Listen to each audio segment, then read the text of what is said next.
Hello class, good morning. आप सभी को नववर्ष की अनेकानेक शुभकामनाएं। नववर्ष 2021 में आप 10th की बोर्ड की परीक्षाएं दे रहे हैं, तो आगामी परीक्षाओं में आपको सफलता अर्जित हो और आप सफलता की शिखर को चुने और मन लगा करके पढ़ें। उसके लिए ये भी जरूरी है कि आपको मन लगा के पढ़ना होगा।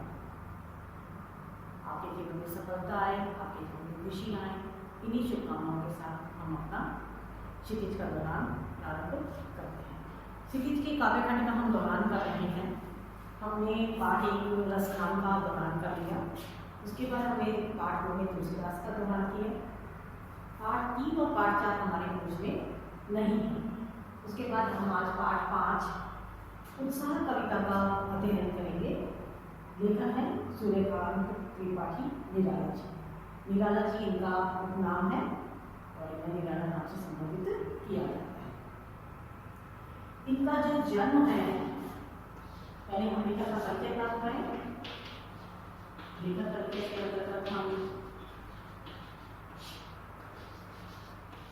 लेखक का जो जन्म है वो है पश्चिमी बंगाल,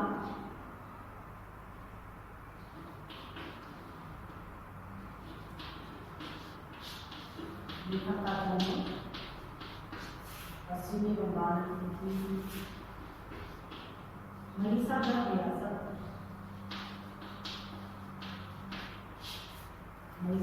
रियासत में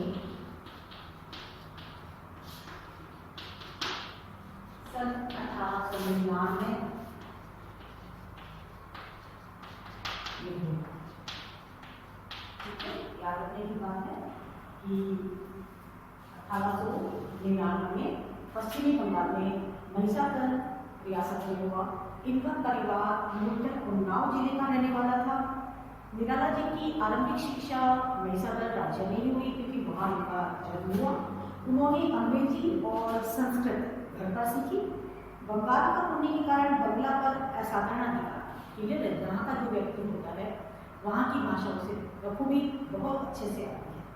उन्होंने हिंदी भाषा सरस्वती और मर्यादा पत्रिकाओं से सीखी। बाद में पत्रिकाएं पढ़ते थे, उसे उन्होंने सरस्वती और मर्यादा नाम की पत्रिका थी, उसे उन्होंने हिंदी भाषा सीखी। 14 वर्ष की आयु में उनका विवाह संपन्न हो गया। उनका वैवाहिक जीवन तो सुखी नहीं रहा, लेकिन उनके जीवन में मृत्यु के दुख को उन्होंने बहुत नजदीक से देखा। उन्होंने जीवन में मृत्यु का जो दुख है वो बार बार उन्होंने देखा। युवावस्था में उनकी पत्नी की मृत्यु हो गई। पिता, चचेरे भाई करके उनका साथ ईश्वर के पास पत्री जब अंत में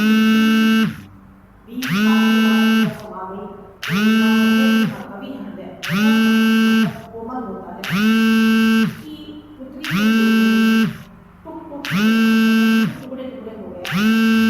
हर स्नेह के संघर्ष में जूझते रहे जीवन भर प्यार से। मतलब न उन्होंने पत्नी के साथ में ज़्यादा समय बिताया, पिता, चाचा, चचेरे भाई सब एक करके, और फिर उनकी पुत्री भी जब चल बसी तो वो बहुत दुखी हुए और जीवन भर स्नेह के संघर्ष में, प्यार के संघर्ष में जूझते सन 1961 में उनका देहावसान हो गया। ठीक है, उनका जो है उन्होंने जो हिंदी भाषा है, इसके बाद में देखेंगे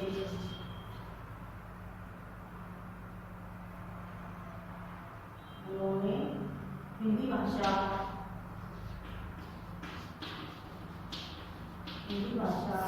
सरस्वती और मर्यादा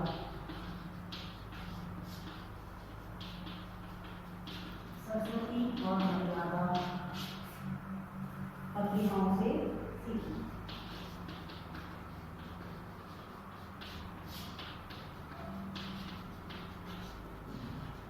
किसी के लिए बहुत मुश्किल होता है कि पत्रिका से कोई भाषा सीखा जाए। ठीक है ना, कि जिनका विवाह संपन्न हो गया और उनका जो 14 वर्ष की आयु में उनका विवाह हो गया।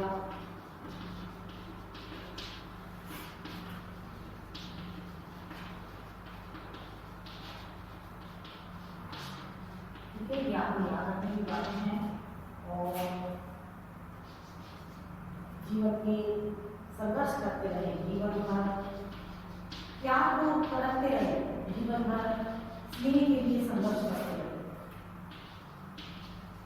जीवन में, स्नेह के लिए संघर्ष से जूझते मतलब संघर्ष करते जूझते उनका देहावसान हुआ 1961 में देहावसान हो गया।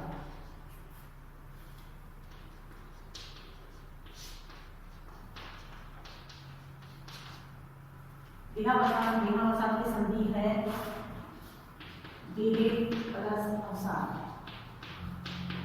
देह बना हमारा शरीर, अवसान मतलब समाप्त हो जाना, देह का समाप्त हो जाना, जिसे हम मृत्यु कहते हैं, मौत कहते हैं, देहावसान कहते हैं, निधन कहते हैं। ठीक है, देहावसान की संधि क्या है? देह प्लस अवसान, यानी कि देह का समाप्त हो जाना, देहांत हो जाना। एक ही बात है, देहांत भी वही है, देहांत भी वही है। देहांत की संधि कैसे बनेगी?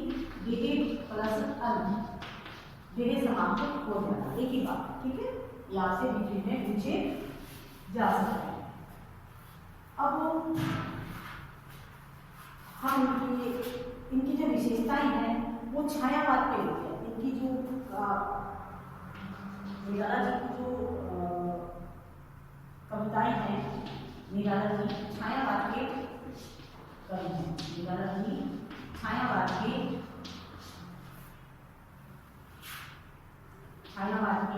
आभार स्तंभों से लिए हैं। आभार स्तंभों में से एक है। इन्होंने प्रगति चित्रण, प्रेम प्रगति चित्रण, रहस्यवाद से संबंधित कविताएं लिखी है। बाद में ये प्रगतिवाद की ओर हो गए।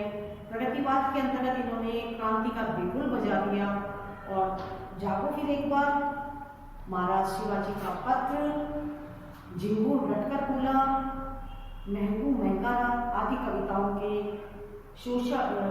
द्वारा इन्होंने शोषण के विरुद्ध जोरदार आवाज सुनाई।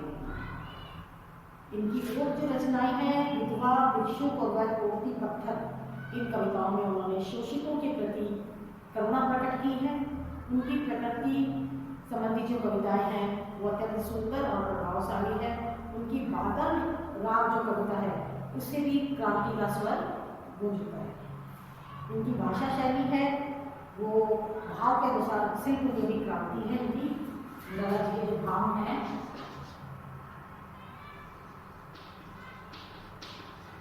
भाषा शैली निराला जी के भाव के अनुसार,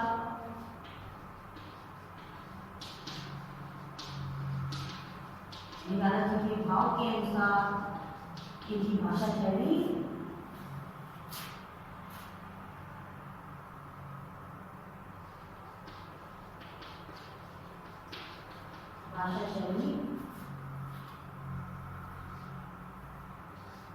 शिल्प क्रांति है।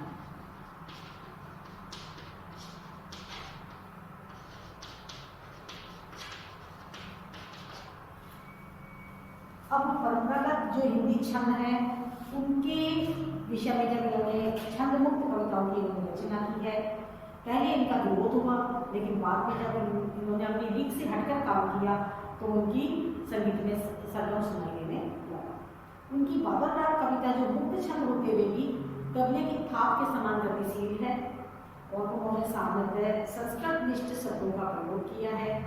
अभी हम एक कविता पढ़ेंगे, उसमें भाषा के कुशल प्रयोग से ध्वनियों के बिल उठा देने में हमें सवाल दिखाई देगा।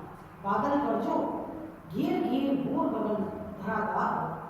निराला जी जो है वो धारा का प्रवाह दर्शनीय है।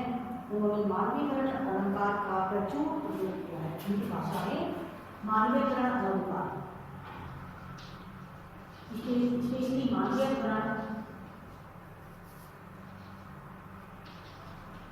मानवीकरण अलंकार का प्रयोग करते हैं। मानवीकरण अलंकार से क्या होता है कि एक कल्पना करना, उसके हिसाब से ऐसा लगता है कि मतलब किसी काल्पनिक उससे, ठीक है ना, जो निर्जीव चीजें हैं उनसे प्रकृति का होता है। हम जो ये कविता पढ़ रहे हैं उत्साह कविता, ये कविता छायावादी कविता है। छायावादी कविता है। इसमें बादलों के माध्यम से मानव के उत्साह का वर्णन किया गया है। कवि चाहता है इस कविता के माध्यम से कि अपने उत्साह से तुम पूरे गगन को घेर लो। मतलब जिस तरह से बादल अगर उत्साह जगा सकते हैं लोगों में कि भाई तुम आए हो, आसमान को ढक लिया है, आसमान को आपने कवर कर लिया है, तो इतने उत्साह से गगन को घेर लो कि जो समाज है उसका मन भावनाओं से भर उठे और उसकी भावना से भर उठे, संसार को एक नया जोश भर दो, कवि कहते हैं। और ताप और पीड़ा से जो व्यथित है संसार, कवि कहते हैं ताप और मतलब एक तो भूख है, ऊपर से गर्मी, तो इस व्यथित संसार के ऊपर शीतल जल की वर्षा कर दो, गरज गरज करके उत्साह प्रकट कर दो। कवि बोले हम इसके पूरे पहले पढ़ेंगे और बहुत अच्छे से आपको इसका भाव समझाऊंगी। आप अभी इस पुस्तक के बाद समझ लीजिएगा। इस लेखक का परिचय मैंने आपको पूरा अच्छे से समझाते हैं। उत्साह हम पहले वाले पार्ट में उत्साह पढ़ेंगे और सेकंड पार्ट में अट नहीं रहेंगे। मैंने 2 कविताओं के 2 पार्ट बनाए हैं, दोनों का ही नाम कल वाले पार्ट में पढ़ेंगे। Thank you.